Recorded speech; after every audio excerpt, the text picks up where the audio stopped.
To all those people watching, I would like to remind everyone that this video is not made strictly for kids. It is for older fans and adults too. Enjoy the fucking video! This video is brought to you by my loyal patrons. Register now at any tier to watch new videos 1 month in advance before they're made public. Link is in the description. Some rock had been discovered in the hills near the lake on the Skarlovi Railway. Mr. Peter Sam and Sir Charles Topham Hatt agreed to establish it as the Blue Mountain Quarry.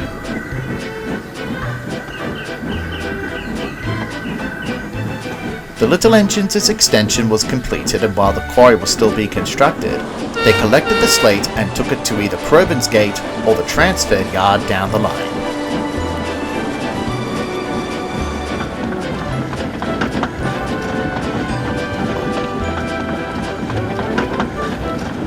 But one night, Duncan slept at the sheds after being frightened by a ghost while collecting some slate from the quarry.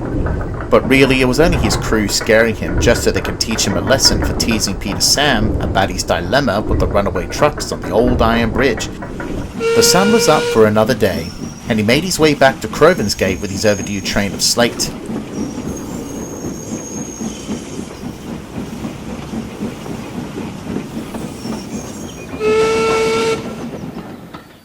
They arrived at the old iron bridge. As they crossed it, Duncan felt a cold chill surrounding him. "Ooh, driver, do you feel that cold snap?" he shivered. But his driver was so busy in the cab that he didn't hear him. The cold chill made Duncan worried. Was Rusty's story really true? If you ever visit the island of Sodor and are interested in the stories from the various railways, then you should visit the Railway Archives. It's a treasure trove of stories over the years with all of the engines across the island of Sodor, big or small. Let's take a look at all the stories that are a blast from the past for the engines of Sodor.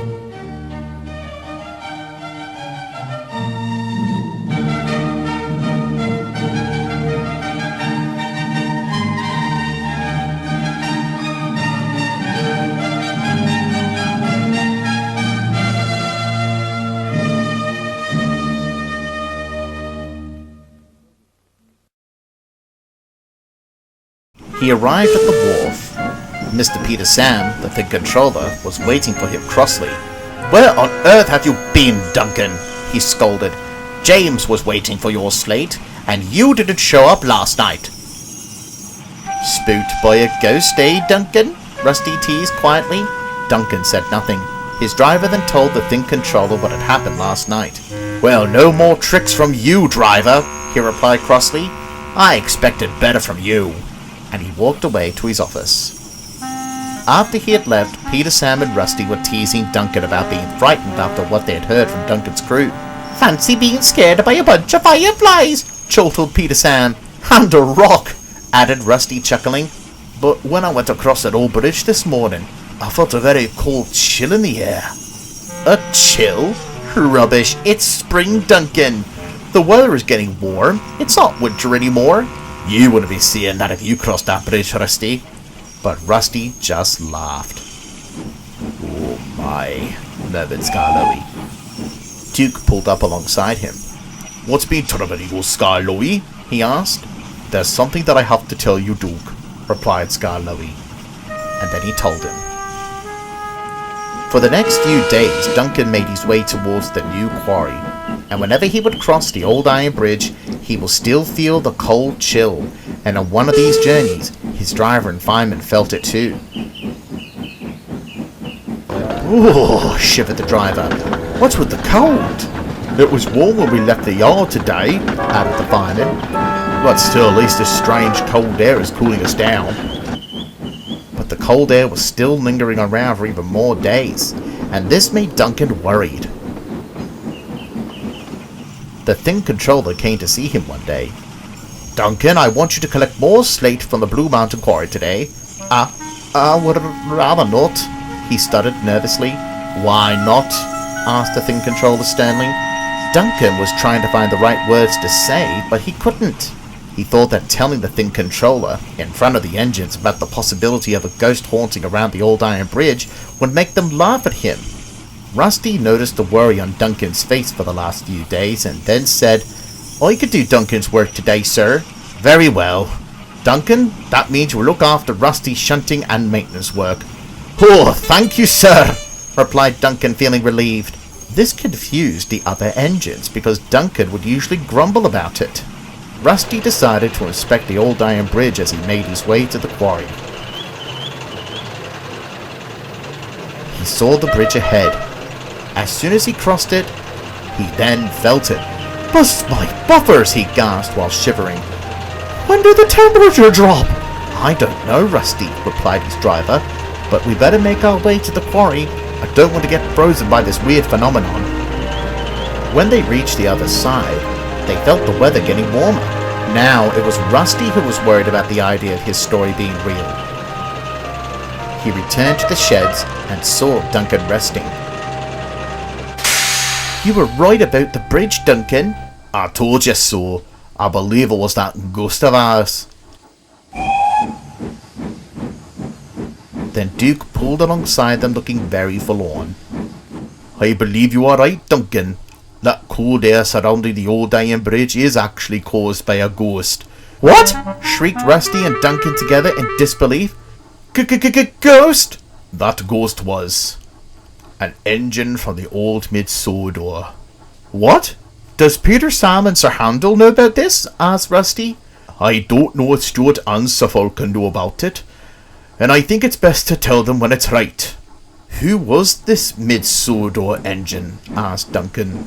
"Atlas was his name.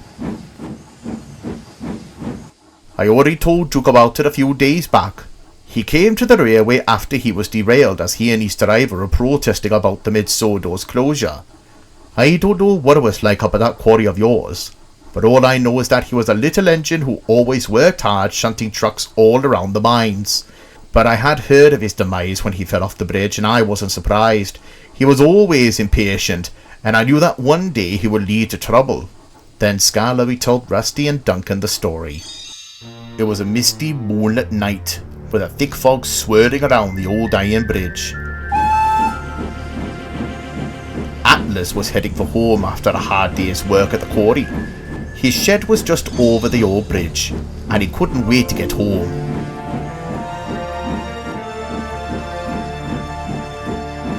Unbeknownst to him nor his driver, a rail was broken on the bridge, and the fog had obscured it so much that it resulted in them falling down into the ravine below. Unfortunately, due to the equipment we had at the time, we couldn't help Atlas nor his crew. But many workmen had said that every full moon you would see Atlas trying to make it home, but he never reached the other side. "Blimey," gasped Rusty sadly. "I always thought that story was made up by the workmen." "Rinius and I remembered it very well, but I believe it was lost to time when the story was passed down to workman after workman. I wish I could help the young engine to reach the other side just so he can have eternal peace," sighed Duke sadly. "We could try and communicate with it," smiled Rusty. "He often comes out when the moon is full." "Another full moon won't happen until maybe next month, so we'll have to wait," replied Rusty's driver. "Right," whistled Duncan happily. "We'll all help Atlas." As the months passed, the arrangements were made for Skarloey, Duke, Rusty and Duncan to make their way to the Iron Bridge to wait for Atlas.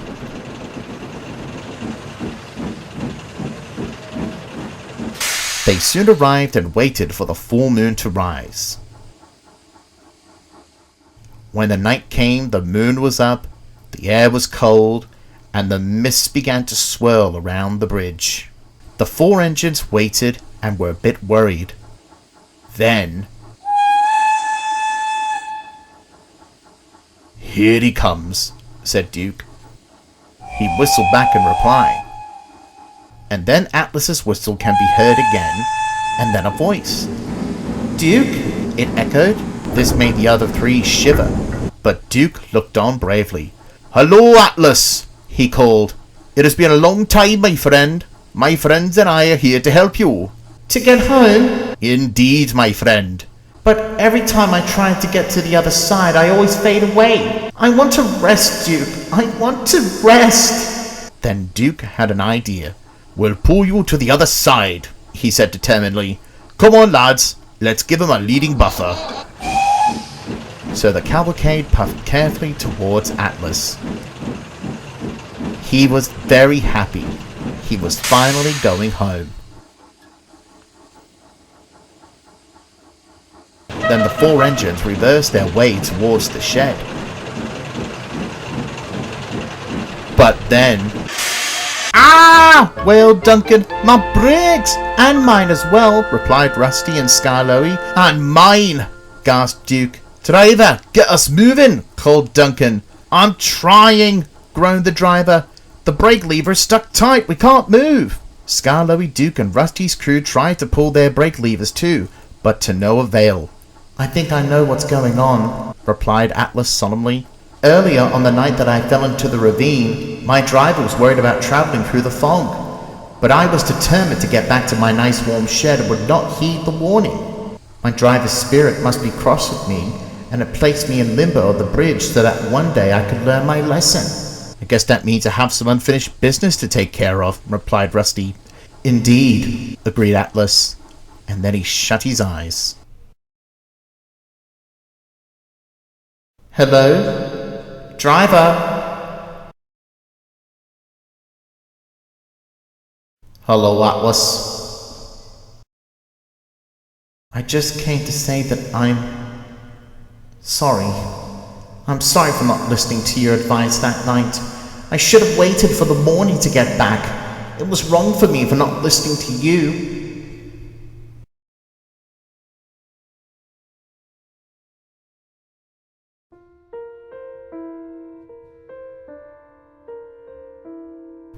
You're forgiven, Atlas.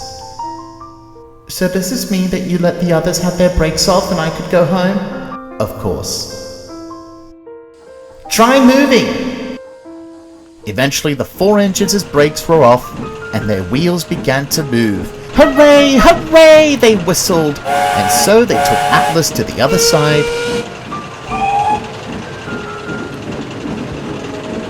and then to his shed.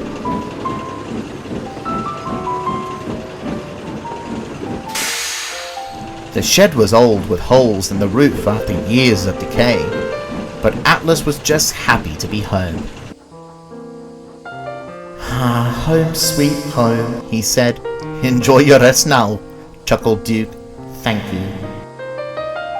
And I'm sorry for the cold chill. Queer, that's alright, Atlas, replied Duncan smiling.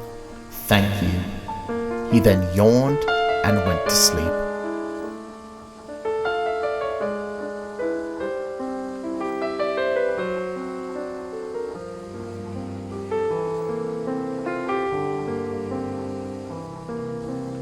Up in the shunting yard of the skies, smiled Duke.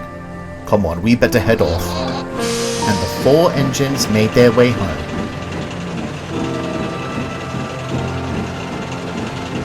Now whenever Duncan or any other engine made their way to the Blue Mountain Quarry, there was no cold chill in the air anymore. The story of Atlas is often told, but it has a new ending now. One that was a happy ending that involves four brave and helpful little engines.